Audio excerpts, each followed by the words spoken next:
ماجہ کی روایت ہے، نبی صاحب نے ارشاد فرمایا یخرج الناس من المشرق فیوطئون للمہدی، کہ مشرق سے لوگ نکلیں گے جو امام مہدی کی راہ کو ہموار کریں گے۔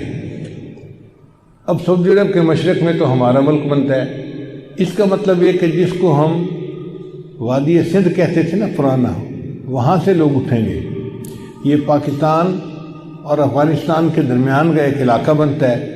اللہ ایمان والوں کو یہاں سے اٹھائیں گے اور پھر وہ امام مہدی کے آنے کی راہ ہموار کریں گے۔ بیت المقدس 3 مرتبہ فتح ہوا۔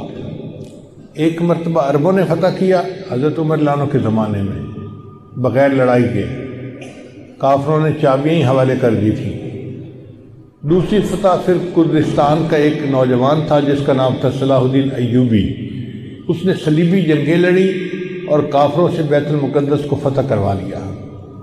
اب تیسری مرتبہ وہ پھر فتح ہوگا، اور ہمارا یہ گمان ہے کہ اللہ تعالیٰ یہ اعزاز پاکستان کے لوگوں کو عطا فرمائیں گے انشاءاللہ۔ اس ملک کو اللہ نے بنوایا ہی اسی لیے ہے کہ اس ملک سے اللہ تعالیٰ نے ایسی فوج اٹھانی ہے، ایسے لوگ اٹھانے ہیں کہ جو دین کے لیے اٹھیں گے اور امام مہدی کی راہ کو ہموار کر دیں گے، ان کے لشکر کے فوجی بنیں گے۔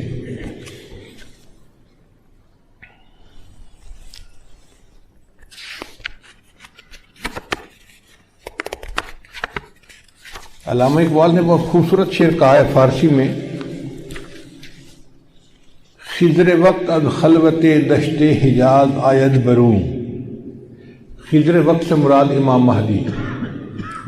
خضر وقت از خلوت دشت حجاز آید بروں، کاروان زی وادی دور و دراز آید بروں۔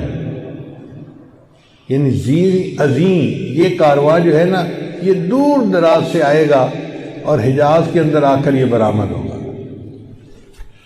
حدیث مبارکہ میں بھی ہے کہ امام مہدی آئیں گے مگر وہ چھپے ہوں گے، اپنے آپ کو چھپائیں گے۔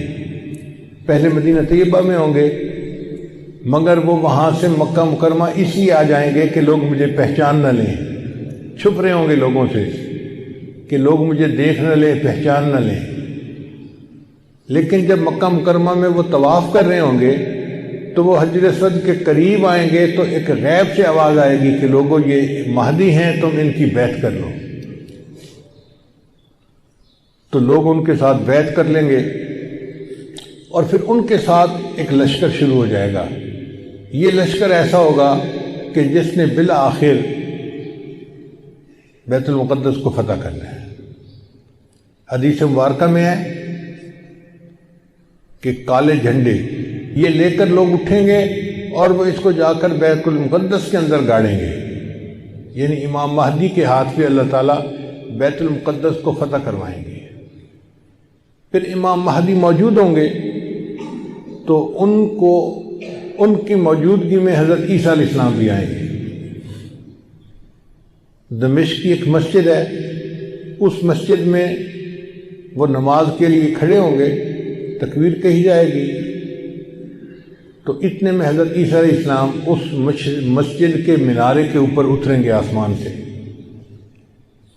تو امام مہدی ان کو کہیں گے جی کہ آپ نماز پڑھائیں، اور وہ امام مہدی کو کہیں جی کہ آپ نماز پڑھائیں۔ چنانچہ حضرت عیسیٰ علیہ السلام کے حکم پر امام مہدی نماز پڑھائیں گے۔ یہ اعزاز ملے گا ان کو کہ حضرت عیسیٰ علیہ السلام ان کے پیچھے نماز ادا کریں گے۔ اب حضرت عیسیٰ علیہ السلام نبی علیہ السلام کی شریعت کے مطابق یہاں پر زندگی گزاریں گے۔ یہ ان کے لیے بھی اعزاز کہ انہوں نے دعا مانگی تھی کہ اللہ مجھے اپنے محبوب کی امت میں ہونے کا شرف عطا فرما، تو اللہ نے ان کو آسمانوں پہ بلا لیا اور پھر اللہ ان کو دوبارہ بھیجیں گے تاکہ وہ اس شرف کو حاصل کر سکیں۔ پھر حضرت عیسیٰ علیہ السلام بیت المقدس آئیں گے۔ اتنے میں دجال بھی آ جائے گا۔ اب دجال جو ہے وہ پوری دنیا کے اندر کفر کو پھیلائے گا۔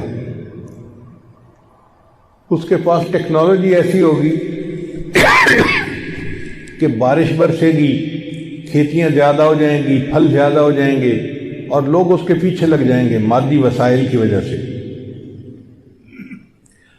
بلکہ حدیث پاک میں آتا ہے کہ اس کی پیروی کرنے والی عورتیں زیادہ ہوں گی، کیونکہ عورتوں میں مادیت پرستی زیادہ ہوتی ہے، چمک دمک ان کو زیادہ کھینچتی ہے، تو یہ دجال کے فتنے میں زیادہ گرفتار ہوں گی۔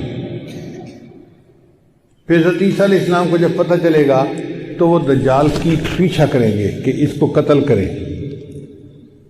اب دجال وہاں سے بھاگے گا، تو بھاگ کے کہاں جائے گا؟ وہ اسرائیل جائے گا، اور وہاں پر ایک جگہ ہے، اس کا نام ہے باب لد۔ اس وقت بھی اسرائیل میں ایک ایئرپورٹ ہے، اس کا نام ہے لد ایئرپورٹ، شہر کا نام بھی لد ہے، اور اسرائیل والوں نے وہاں پر ایک دروازہ بنایا ہے، اس کے اوپر انہوں نے باقاعدہ لکھا ہے باب لد۔ 1400 سال پہلے نبی علیہ السلام نے فرما دیا کہ اس جگہ پر دجال پہنچے گا تو عیسیٰ علیہ السلام وہاں پر اس کو قتل کر دیں گے۔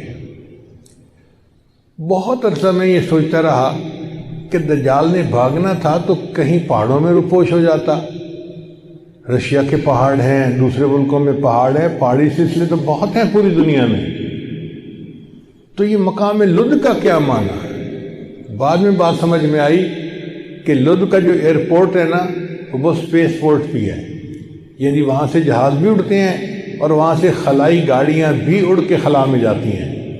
اس کا مطلب یہ کہ دجال یہ چاہے گا کہ میں لد پہنچوں اور وہاں سے اسپیس شپ میں بیٹھ کے میں خلا میں چلا جاؤں، کیونکہ دنیا میں تو مجھے یہ نہیں چھوڑیں گے، تو میں یہاں دنیا سے چلا ہی جاؤں۔ تو اس کی کوشش یہ ہوگی کہ میں یہاں سے خلا میں چلا جاؤں، مگر اللہ تعالیٰ فضل فرمائیں گے اور عیسیٰ علیہ السلام اس کو اپنی فلائٹ لینے سے پہلے لد کے مقام پہ قتل کر دیں گے۔ پھر اس کے بعد عیسیٰ علیہ السلام بیت المقدس کے تخت پر بیٹھ کر پوری دنیا کے فیصلے کریں گے، پوری دنیا کی حکومت عیسیٰ علیہ السلام کے ہاتھ میں ہوگی۔ پھر عیسیٰ علیہ السلام صلیب کو توڑیں گے اپنے ہاتھوں سے، اور پھر یہود و نصارہ میں جو ان کی مخالفت کرے گا اس کو قتل کریں گے، حتیٰ کہ ایک ایسا وقت آئے گا کہ پوری دنیا میں ایک بھی بندہ غیر مسلم نہیں رہے گا، سارے مسلمان ہوں گے۔